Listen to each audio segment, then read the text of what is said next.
Do you want to create smooth rolling end credits in CapCut for PC? Here's how to do it step by step. First, open your project in CapCut and head to the end of your video. Click Text, then select Add Simple Text. Place this text layer at the end of your timeline. Now type in your credits or paste them if you have already written them out.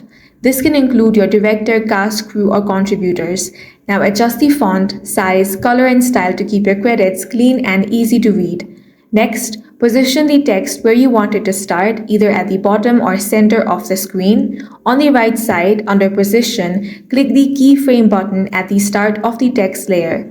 Extend the text layer to match how long you want the credits to roll.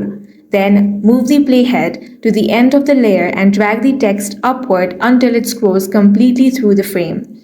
Now go ahead and play the clip. And that's it. You've just created smooth, professional-looking rolling credits in CapCut. If you found this video useful, make sure to hit the like button and subscribe for more videos like this.